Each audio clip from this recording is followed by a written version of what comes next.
Speaking of fossils, among the treasures that we've had in safety deposit until recently, and since we have excellent security in the building, I brought this out, anticipating that this year the monthly lectures, the director's lecture first Saturday of each month, would be amazing artifacts at Creation Evidence Museum.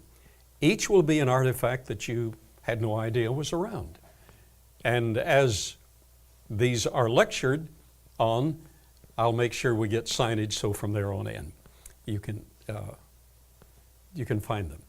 Today's lecture has to do with a tooth. It was a single tooth that was in the same jaw as the tooth we have. A single tooth that got evolution into the American public school system. It was technically Hesperopithecus harold-cookii, also known as the Nebraska man. A single tooth. Was it justified? Well, let's see. I'm glad you came today. So here's the guy that owned the tooth. Now, this is from the front page of the London Illustrated News, Sunday edition, the largest edition of the week. And the editor of that newspaper received the Pulitzer Prize in journalism for publishing this story. It covered the entire front page. Here's the sketch.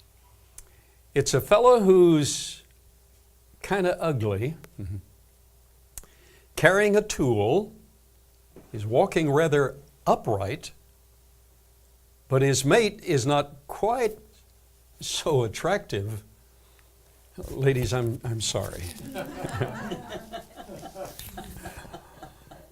Wow, that's his mate. But come to think of it, he's not so attractive either. So that's the Nebraska man. In addition to their profile and their activity, he carrying an implement, able to use it with dexterity, she grubbing for roots to provide food for them, so social habits are implied by this sketch. In addition to that, if you look very closely, in the background there's a fence that this fellow built. He was pretty dexterous. In the fence we have camels and antelopes. We have other life whose fossils were found in the same creek bed, the same gravel pit of the Snake River in western Nebraska.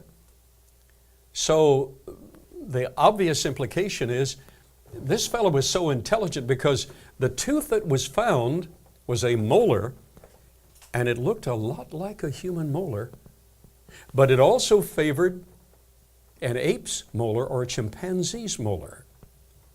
So this fellow had to be quite dexterous, quite intelligent, and there he is. All of that from a single tooth. Well, let's see if that was justified. What's the real story? Nebraska Man Revisited. Now, I'm going to read from the work first. Ian Taylor is a very, very fine chemist and a very fine scholar. And he originally published this article that I'm going to read from to start with in Creation 13, 1991, because the story was already in vogue.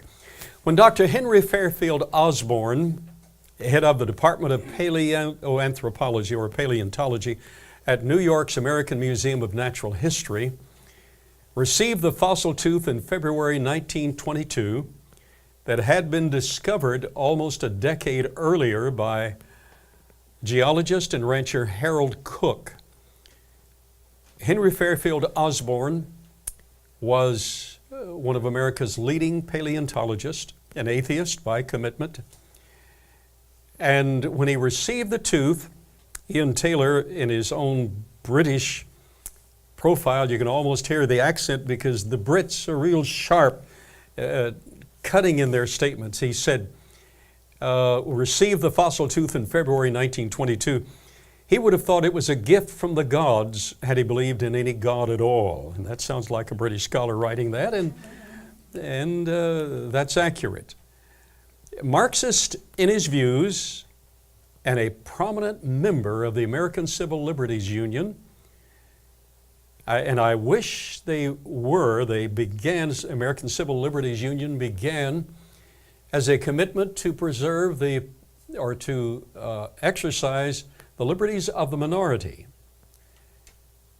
But that's not what they're committed to. They're committed to a naturalistic interpretation, and we creationists are now the minority academically, and they are opposing us and not trying to espouse our commitments and our views. Anyhow, he was a prominent member of the American Civil Liberties Union. He was aware that plans were being made by the union to challenge the Christian-backed legislation that forbade the teaching of evolution in American schools. Evolution could not be taught in American schools at that time, evolution per se. He was aware of that. This tooth provided him the explicit opportunity to reverse that.